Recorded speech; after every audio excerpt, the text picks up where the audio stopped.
Welcome to the channel. My name is Jack. Right, in the previous video we spoke about the resources for catalogs. Excuse my dirty fingers, I was busy with something. We spoke about the catalogs, and this is a really good thing. I had a guy come in today and he showed me another piston. You see this black on this piston? It had the same marks on it, and he said, yeah, no, it's a forged piston. Then I showed him, I took the piston and I scratched it, and I showed him it's a fake, because it's only paint that's on there. It's not actually a Teflon coat that's on that piston. So that's why I prefer using this. Then you get good quality stuff. Now if I was gonna build something like a Hyundai J2 16 valve turbo engine, this is a GM piston. It's for an Opel or a Vauxhall. That Hyundai is a 77mm bore size. It's got the same compression height, and this is a nice forged piston. This one is a Marley piston, and this piston here by us, it's $2 cheaper than the forged pistons, and this is the same quality as a well-known brand piston, and it's a Marley. It's a good quality, so I have no problem using this instead of a brand name that you're not 100% sure if it's really a genuine thing. Okay, we spoke about the mics. Get yourself get a cheap set.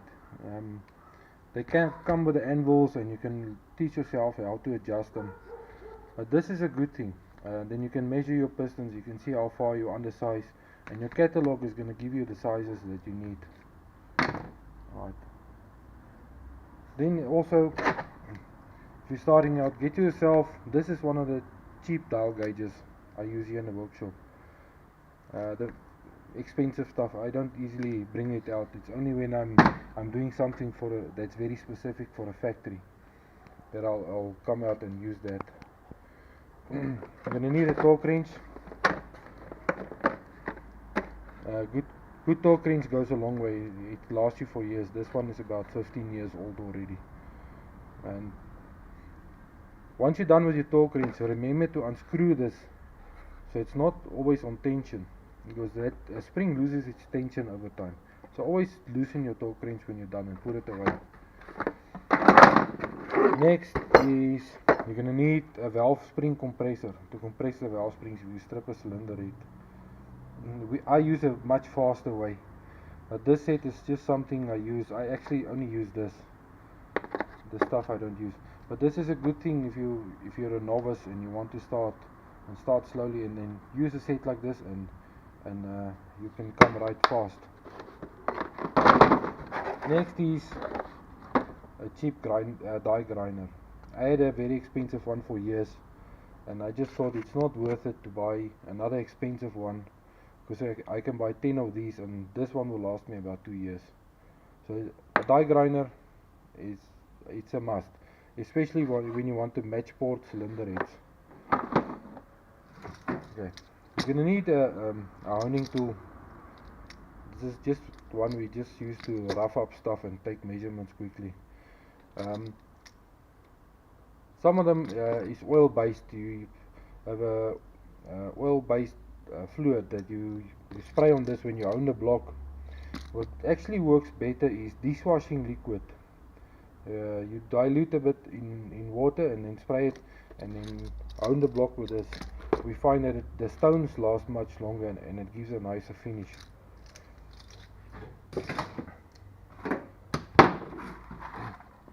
Then what you can get for yourself is this inside mics. It's a telescopic mic. You compress these 2 points, put it in a block, and then you just lightly tighten it, and then when you take the measurement in the block, you just pull it up slowly and then lock it and pull it out, and that measurement is almost as accurate as a bore gauge. This is what I use here in the shop. Even today I'm doing this GM engine, and I use that because the problem on this machine, this head can't move far enough, and then you have to take the tool out and then put it back, and that's gonna make it inaccurate. Like this, it's fast and easy.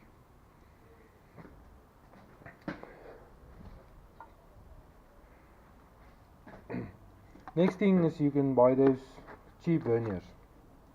These things, the problem with the expensive one is they fall, they break. And these things you can buy 10 of them and put them in a cupboard and forget about them. If you're going to leave them in the cupboard, just remove the batteries. And then when you're going to use it, put the battery in, zero it out, and then use it. A lot of people say, yeah, it's rough and it's not as accurate. I take a measurement with a mic, and then I'll come in and I'll check it with a vernier. I even use this when I rebore. I just measure the block and I see where my sizes was for the piston, and that's close enough. Because anyhow you're gonna own the block. What I do is I take the measurement on the piston here. I measure the piston there, not there on the top.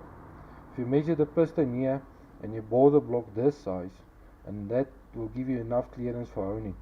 If you measure it from there and you bore the block that size and the tool tip crack or breaks, then your whole job is scrapped and you have to get a bigger set of pistons, or you have to go and get sleeves and re-sleeve the engine. So that's why you take the size here and you bore the block that size, and that's going to leave you enough, if something happens, it's going to leave you enough space so that you can hone it. Next good thing is an engraver, especially when you want to mark con rods or connecting rods. When you strip your engine, you mark it here number 1, then you know this is a pair. You don't want to mix these caps on bearings, especially this type. This is cracked rods, we call them crack rods. It's not actually machined there, and this set have to stay like that. You can't mix it. If you put this one on the other one, you'll never turn the engine. And these, we don't even machine these things. We throw them away and buy new ones if they're not correct. Next thing you're gonna need is a ring tool that you use to install piston rings. If you're a novice, if you guy like me, I don't even use this thing. This is what I use if someone come and they ask me for help. I'll give him a bit of training, then I'll show him this and I'll just teach him quickly how to use it and put on rings and stuff.